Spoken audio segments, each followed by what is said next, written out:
J'ai pris contact avec le patron de Reto, Postimati, qui a une petite société dans le nord de la Finlande.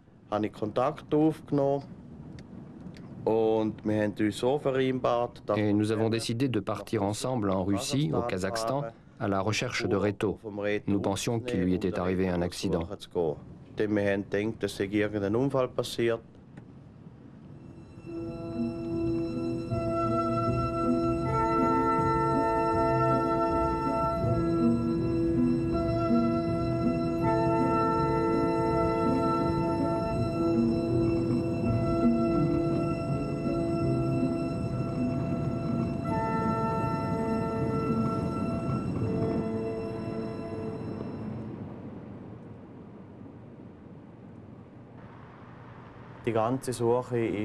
Toute la recherche a été, comment dire, pénible. Au fur et à mesure qu'on approchait de la frontière kazakh, on perdait l'espoir de le retrouver quelque part sur un parking où il aurait été retenu par une belle Olga. C'est ce qu'on disait, une belle Olga.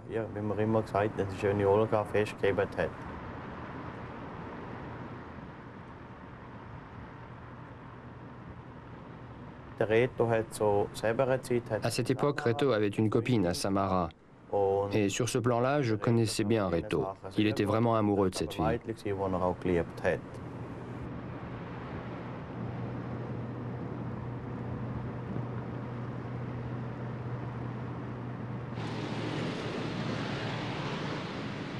En 1997, au kilomètre 1021 de l'autoroute Moscou-Samara, se trouvait un kiosque. Reto était tombé amoureux de la vendeuse et faisait halte ici aussi souvent qu'il le pouvait.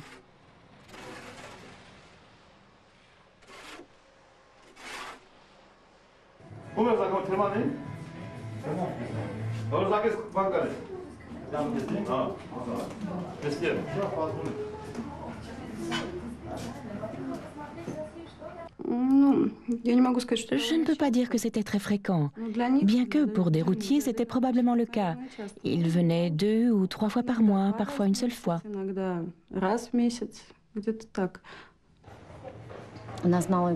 Elle le connaissait mieux que moi.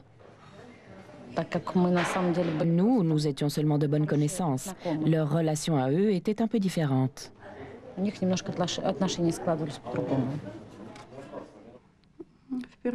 La première fois?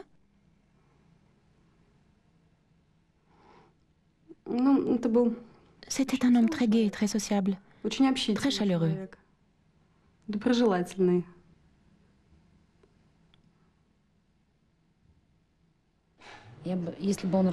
S'il n'avait pas eu un accent quand il parlait russe, on l'aurait pris pour un russe.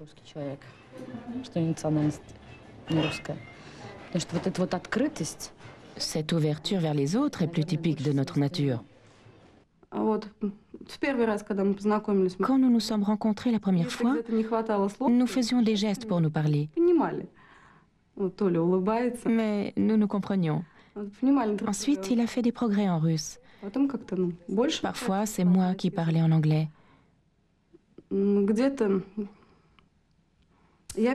C'est comme ça que nous communiquions. Une fois par geste, une fois en anglais, une fois en russe.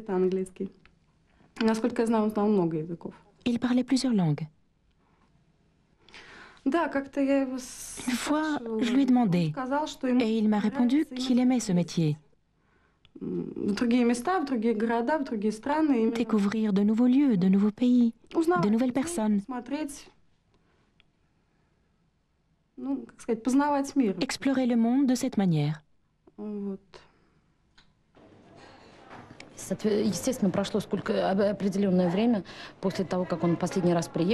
faisait déjà un certain temps qu'il n'était plus venu ici et qu'il n'avait plus donné signe de vie. On pensait surtout qu'il ne faisait plus ce trajet.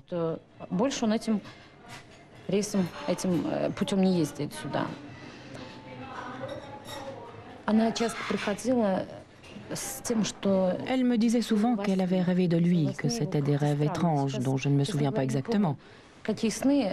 Mais dans ses rêves, elle avait l'impression qu'il n'était plus là. Pourquoi? Quand on n'a plus de nouvelles de quelqu'un, ça ne veut pas dire qu'il n'est plus en vie. Elle disait, non, dans mes rêves, il a l'air tellement étrange. Et je me réveille avec l'impression qu'il n'est plus en vie.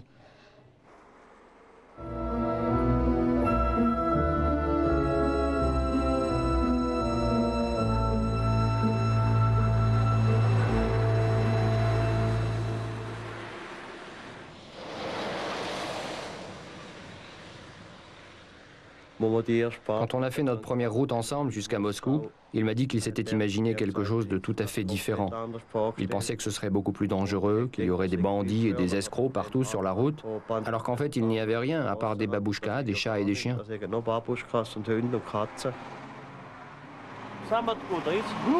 Vous venez d'où? De Géorgie, de Tbilissi. Je connais, il y a des montagnes là-bas. Hein. Oui, oui, de belles montagnes.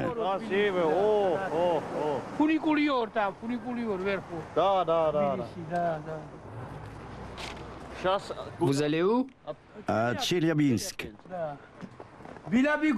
Si nous étions en Géorgie, on vous accueillerait selon la tradition géorgienne, avec du vin géorgien. Mais ici en Russie, c'est tout à fait différent. Nous aussi, nous sommes des étrangers. À la paix sur terre, que Dieu nous donne la paix. Buvons à la Suisse et à la Géorgie. Buvons aussi à la Russie, puisqu'on est en Russie.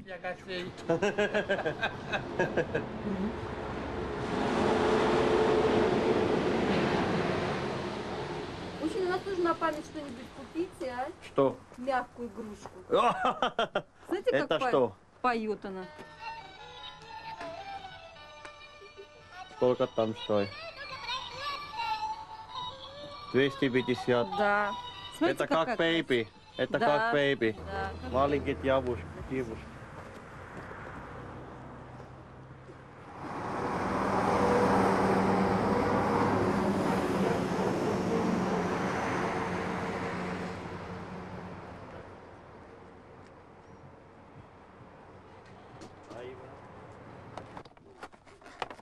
КамАЗ. КамАЗ, да. Все Ой, как по... красиво.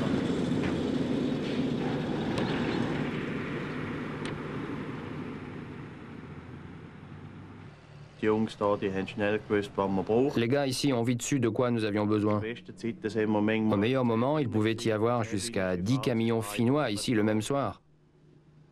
Nach dem Retter sind verschwunden. Après la disparition de Reto, on a introduit ce qu'on a appelé la Bible.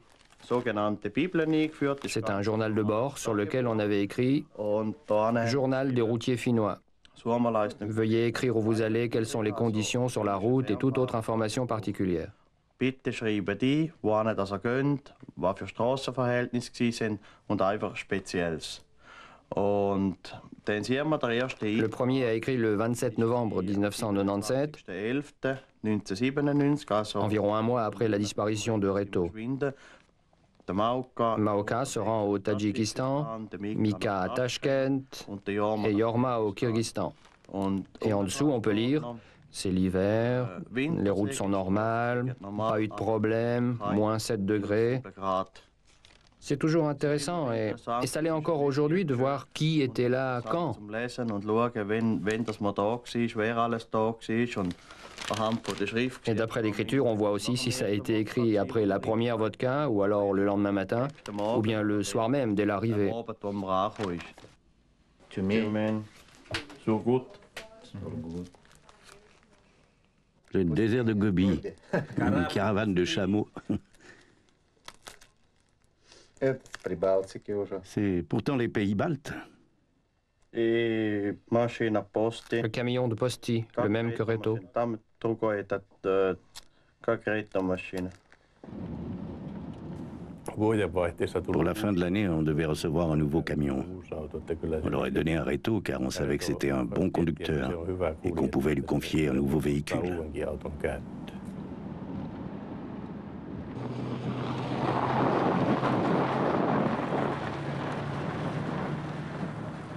Il prenait soin de son camion comme du reste d'ailleurs.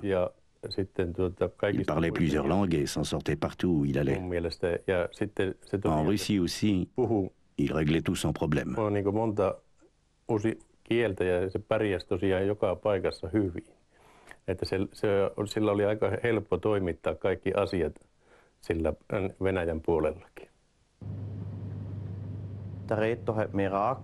Reto m'a appelé pour me dire qu'il avait un chargement pour le Tadjikistan. C'était le premier transport de chocolat qui devait aller là-bas et c'était lui qui s'occupait de ce premier transport. Ça le faisait rire et il était gai. En plaisantant, je lui ai dit que je venais de recevoir un fax, qu'on devait échanger nos remorques à la frontière et que c'est moi qui continuais le transport. Il a rigolé, il a répondu que cette fois-ci c'était pour lui.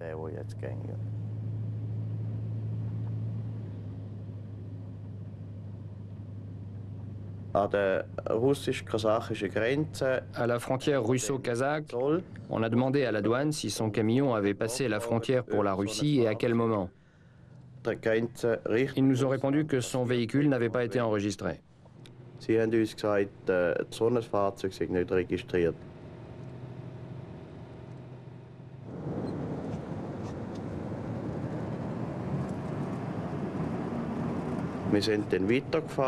On a continué en direction d'Astana.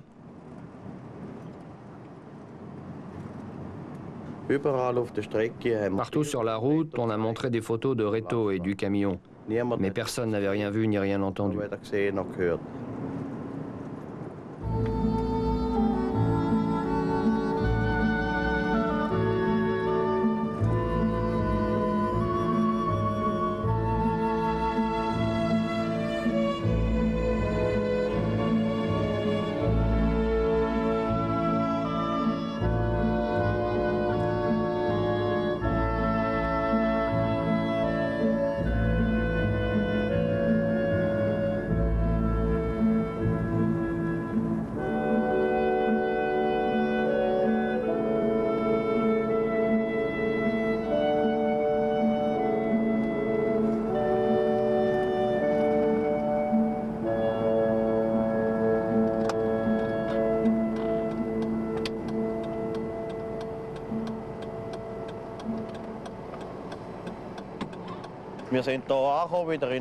Nous sommes à Astana sur le parking qui a joué un grand rôle lorsqu'on est parti pour la première fois à la recherche de Reto.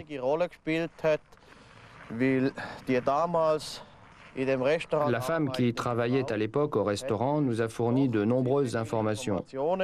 Quand on lui a montré les photos de Reto et de son camion, elle nous a dit qu'il était venu 2 jours auparavant avec un Bulgare et qu'il avait eu un problème de transmission sur le camion. Plus de diesel et plus d'argent.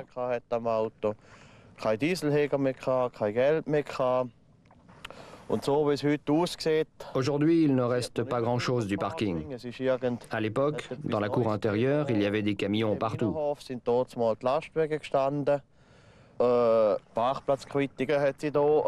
Le premier soir, elle n'a pas pu nous montrer de quittance du parking.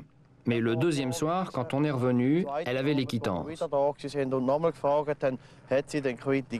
Malheureusement, ces quittances étaient fausses. Les chiffres étaient faux et la date aussi. On a quand même poursuivi car elle nous a dit que Reto était parti en direction du nord le matin précédent. On est donc parti vers le nord pour vérifier à la frontière. C'était d'autant plus douteux que quand on est revenu un mois plus tard, Raisa, la femme en question, avait elle aussi disparu. Elle nous avait indiqué une fausse piste, mais il nous a fallu du temps avant de nous en rendre compte. Oder weniger falsche Fährte, die wir von ihr bekommen haben. Es ist zwar lang gegangen, bis wir das gemerkt haben.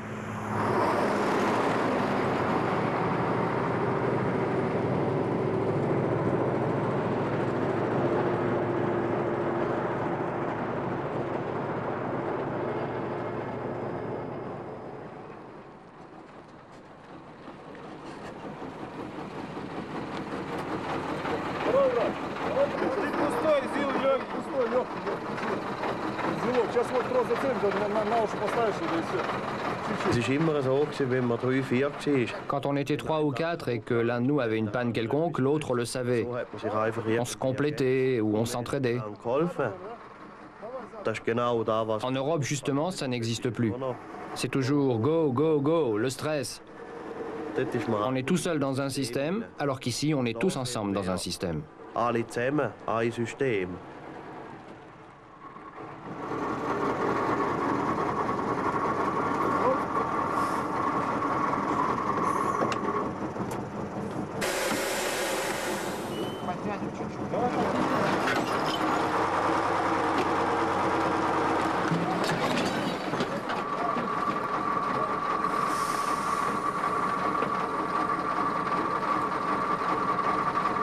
Его надо перетащить на ту сторону, видишь, наклон сюда, чтобы туда был наклон.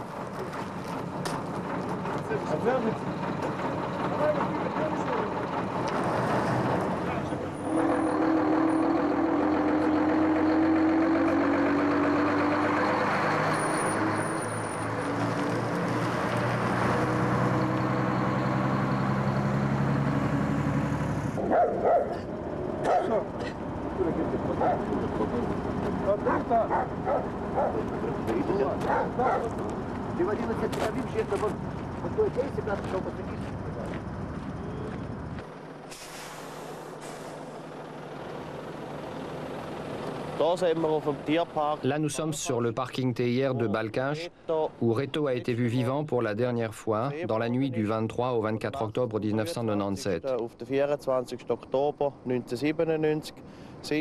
Son patron, Matti Posti, a mangé avec lui ici au restaurant. Nous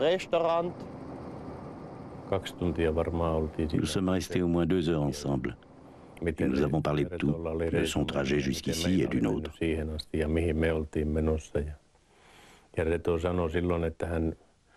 Reto a dit qu'il passerait la nuit à Balkach et traverserait la frontière kazakh le lendemain. Il était pressé, il voulait rentrer en Suisse.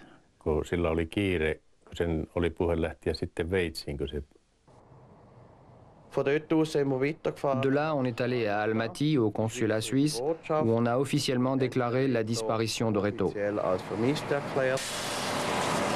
La première recherche s'achève ainsi, au bout de 5500 km. Jusque-là, nous avions eu des cas d'accidents impliquant des poids lourds. Nous avions eu un cas où la personne avait disparu avant d'être retrouvée plus tard. Mais nous n'avions pas eu de cas où le camion et son chauffeur avaient disparu sur une durée aussi longue. Et de ce fait, les autorités suisses et kazakhs sont intervenues.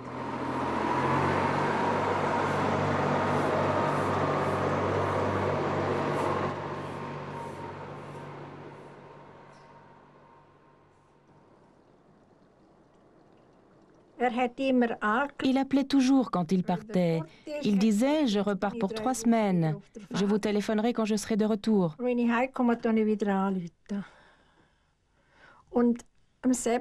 Et puis, mon mari a eu son anniversaire et j'ai pensé que Reto n'avait pas appelé. Il devait pourtant être rentré chez lui. Mais je ne me suis vraiment pas inquiétée jusqu'à ce coup de fil de Berne. Un responsable de la police criminelle kazakh a dit dès le début que Reto se trouvait déjà en Russie ou même qu'il était de retour en Finlande. S'il avait été encore au Kazakhstan, il l'aurait su, car la police kazakh sait tout ce qui se passe dans le pays.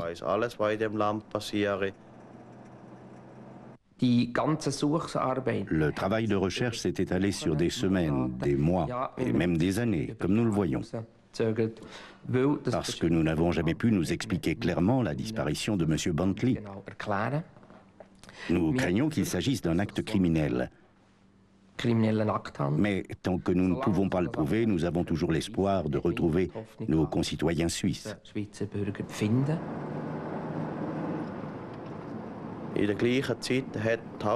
Entre-temps, la capitale du Kazakhstan a été transférée de Almaty à Astana. On a bien passé 2 jours au commissariat central. Les policiers nous ont dit que c'était leur affaire, qu'ils nous remerciaient pour ce qu'on avait fait jusque-là et qu'ils prenaient les choses en main. Cela faisait 4 semaines qu'on était partis et on ne pouvait rien faire d'autre que de rentrer en Finlande sans le moindre indice ou résultat nouveau.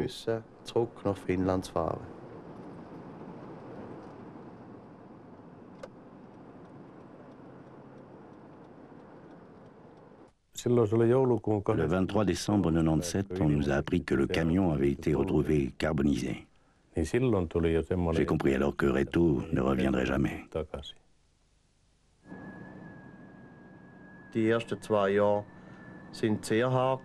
Les 2 premières années ont été très dures. Le travail en lui-même, plus la pression psychologique que je ressentais partout. Je me souviens de cette situation où je cherchais derrière chaque arbre, derrière chaque buisson, si quelqu'un ne se promenait pas avec ses vêtements, avec son pantalon.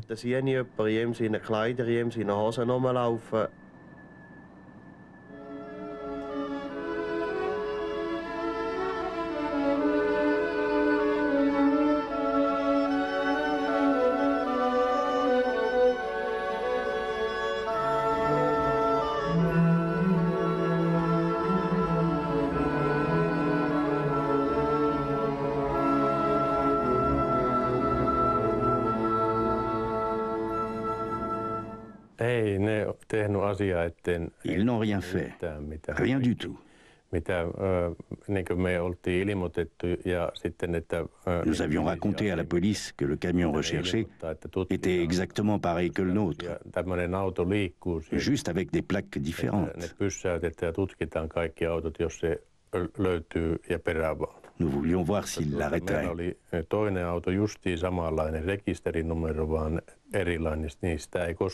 Mais nous n'avons pas été arrêtés une seule fois.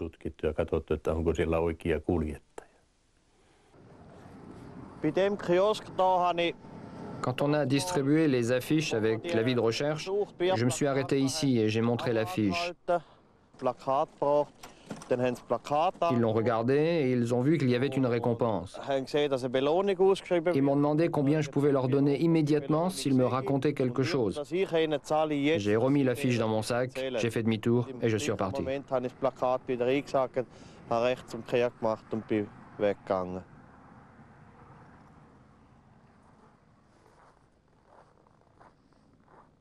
La remorque a été retrouvée exactement 1 an et 1 mois après la disparition de Reto.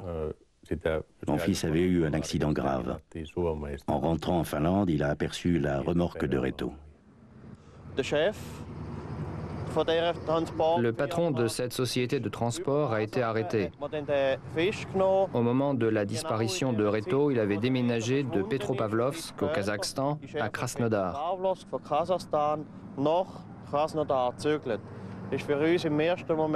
Pour nous, c'était clair, l'affaire allait enfin pouvoir être résolue.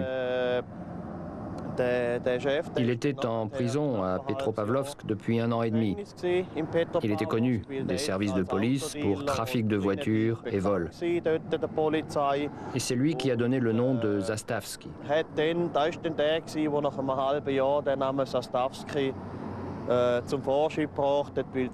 Il a commencé par dire qu'il ne se souvenait plus à qui il avait acheté la remorque, mais après 1 an et demi de prison, ça lui est revenu.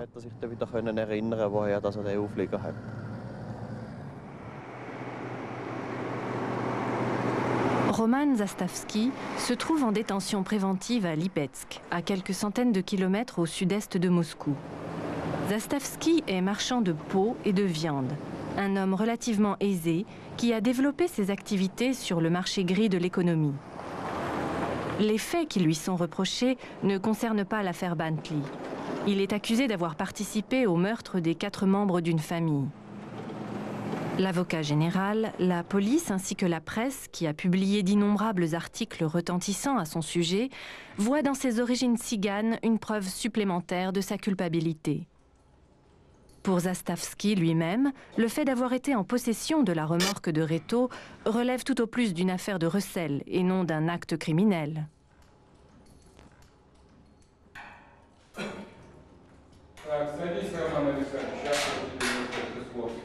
À 2000 km de là, dans la prison de Petropavlovsk, un détenu accuse Zastavski.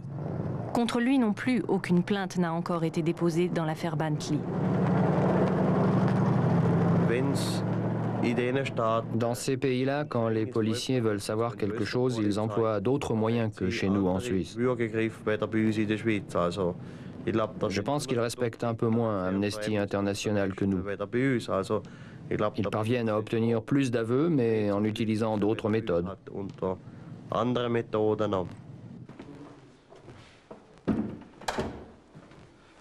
Détenu Boyev Sergueï Alexeyevitch, condamné à 6 ans de prison.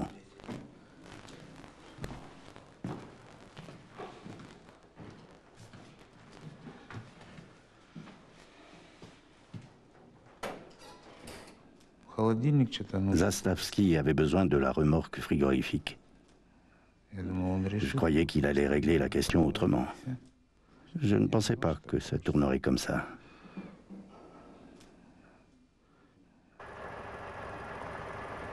Reto Bentley est tombé en panne. Peut-être avait-il fait le plein avec de l'essence trafiquée. Son camion était immobilisé à peu près comme celui-ci.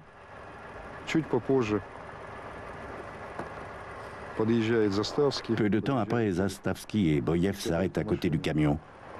Ils proposent à Reto Bentley, qui parle assez bien russe, de monter dans leur voiture.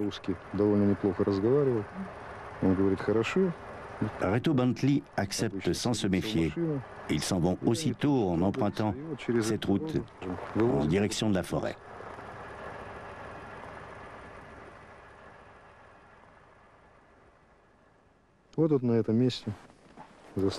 À cet endroit, Zastavsky arrête sa voiture. Il propose à Reto Bentley de descendre et ils partent dans cette direction.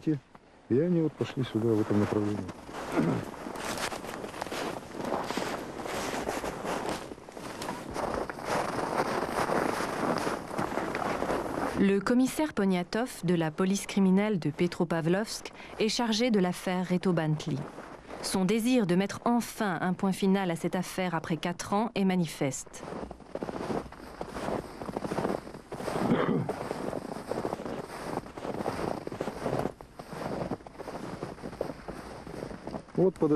Ils sont arrivés ici. Zastavsky accompagné de Reto Bentley. Boyev était resté dans la voiture. Et puis Boyev a entendu un coup de feu. Il faisait déjà nuit, et quand Boyev est arrivé ici, Reto Bentley gisait sur le sol, face contre terre, à cet endroit. Zastavsky a aussi obligé Boyev à tirer sur le corps sans vie de Reto Bentley. En tout cas, c'est ce que Boyev nous a raconté. Nous nous appuyons sur ses déclarations.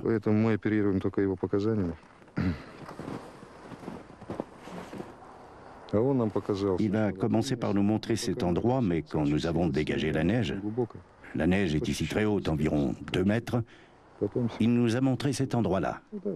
Et c'est là que nous avons trouvé ses restes. Sa boucle d'oreille et sa chaîne. Nous avons tout passé au peigne fin.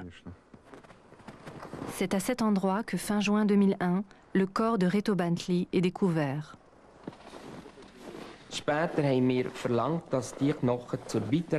Ensuite, nous avons demandé à ce que les os soient envoyés en Suisse pour une analyse complémentaire.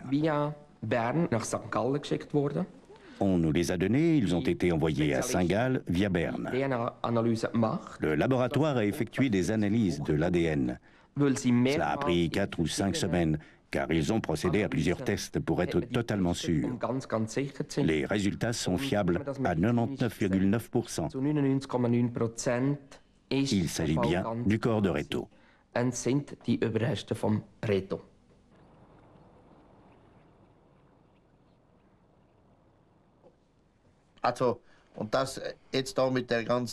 Maintenant, avec toutes ces analyses, il s'agit au moins d'une certitude. Si nous n'avions pas fait les analyses, je n'y aurais pas cru.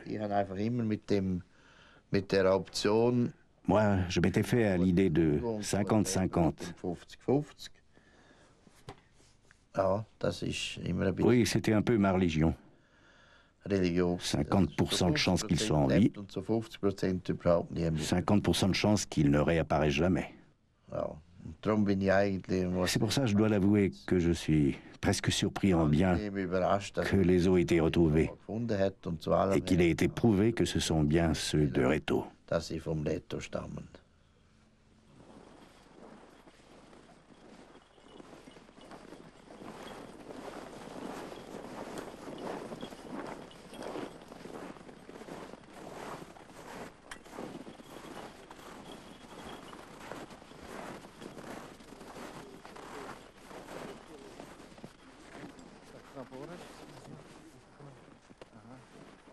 так, сюда, этот подпечник в центр ставь. Одну свечку зажги. Покой, Господи, души усопших раб Твоих, покой, Господи, души усопших раб Твоих, слава Отцу и Сыну и Святому Духу, и ныне и присно и во веки веков. Аминь. Житейское море, возвязаемое зря, напасти гулью, к тихому пристанищу Твоему притек вопиючи, возведи отли живот мой много милостивее. О блаженном успении вечный покой подашь, Господи, всем здесь нами поминаемым, отцам, братьям и сестер нашим, в службах сущих убиенных, и оеже простите им всякому прегрешению вольному, невольному, и сотворим вечную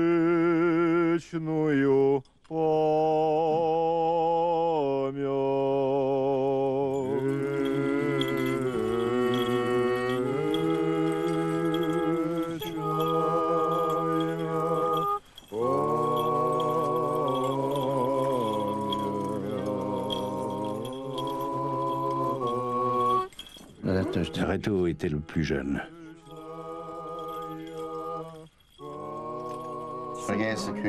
Bien sûr, nous n'oublierons jamais. Perdre un enfant est une chose difficile, qu'il soit jeune ou vieux, que ce soit un bébé, un enfant ou même un adulte.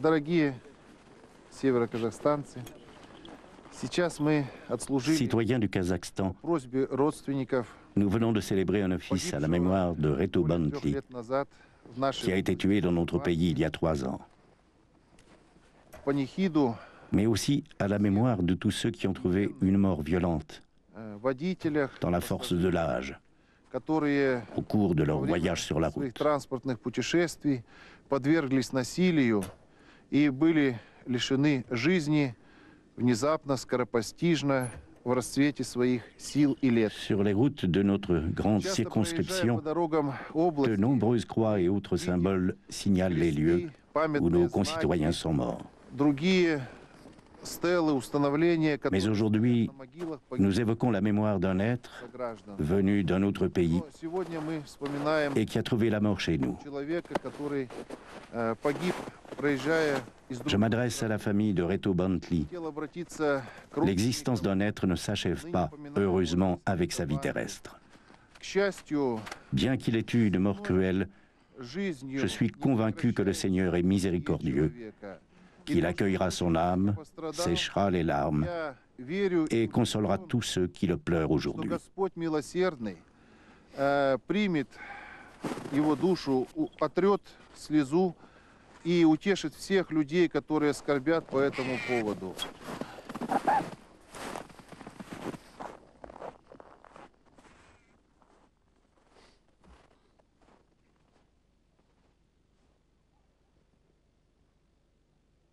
Avant notre départ, il m'avait dit « As-tu déjà pensé à ce que tu dirais à mes parents si tu me ramenais à la maison dans un cercueil ?» Je lui ai répondu « Mais qu'est-ce que tu racontes? Ça va pas ou quoi? Ce ne sont pas des assassins là-bas. »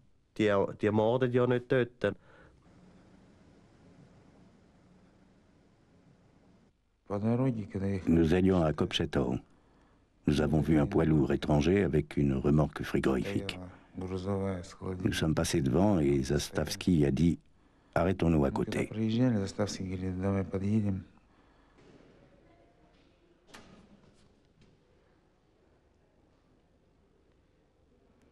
Ça te rappelle Boyev? Jamais vu.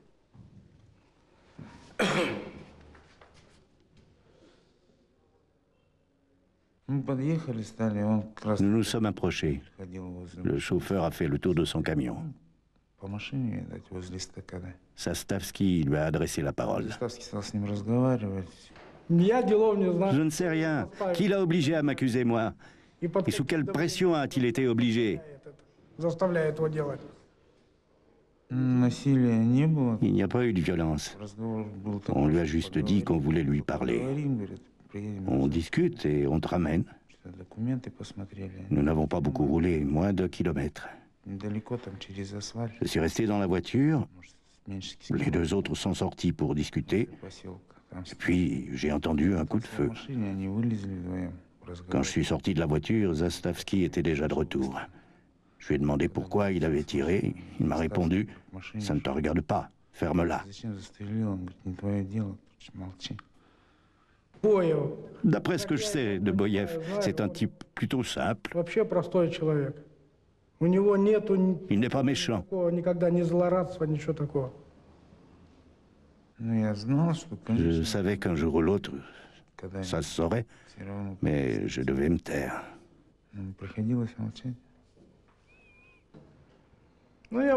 Pour Boyev, ça m'a vraiment surpris. Et pourquoi est-ce qu'il m'accuse, justement moi, dans cette affaire? Vous pensez peut-être que je n'ai plus rien à perdre? À Petropavlovsk, la police criminelle kazakh considère l'affaire comme résolue. Mais quelques questions importantes restent sans réponse et beaucoup d'explications sont arbitraires. Il n'y a que peu d'espoir que les circonstances du meurtre de Reto Bentley puissent un jour être élucidées. Il a eu la vie qu'il avait voulu et quand il sera enterré au cimetière, il sera au moins chez lui. Oui. Qu'est-ce qu'on pouvait souhaiter de plus? Parfois, j'ai cette pensée qu'il ne donnera plus jamais de ses nouvelles.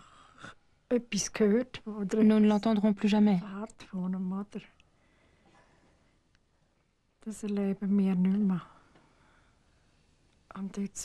Mais maintenant que c'est comme ça, c'est déjà très bien qu'il puisse être enterré ici, au cimetière.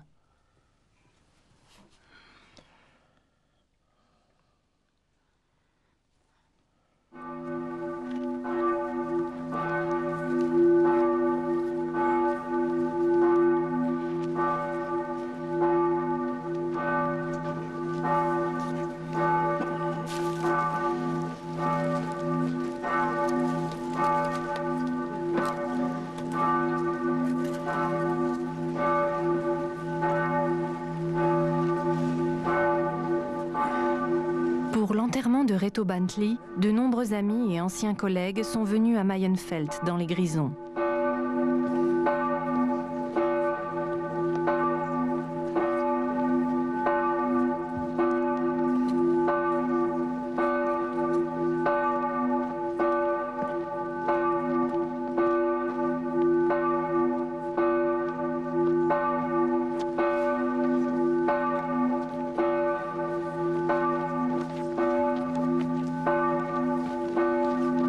Durant un bref instant de recueillement, ils étaient tous là, côte à côte, pour dire adieu à Reto, ses amis routiers qui, dès demain, repartiront très loin, ainsi que sa famille et ses amis de Mayenfeld.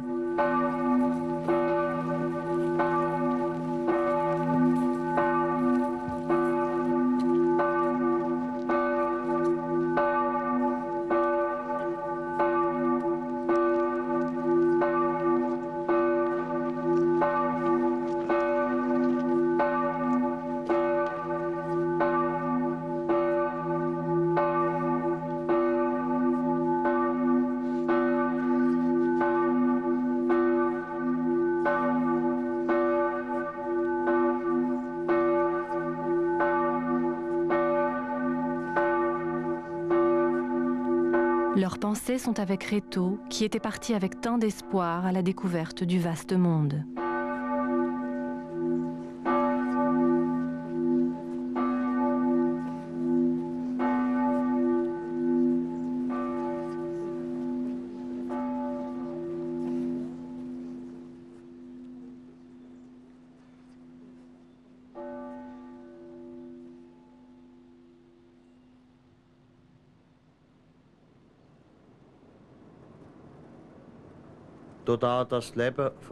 En détruisant la vie de Reto, ils ont aussi un peu détruit la mienne. C'était un rêve pour moi, ce travail. Mais c'est fini.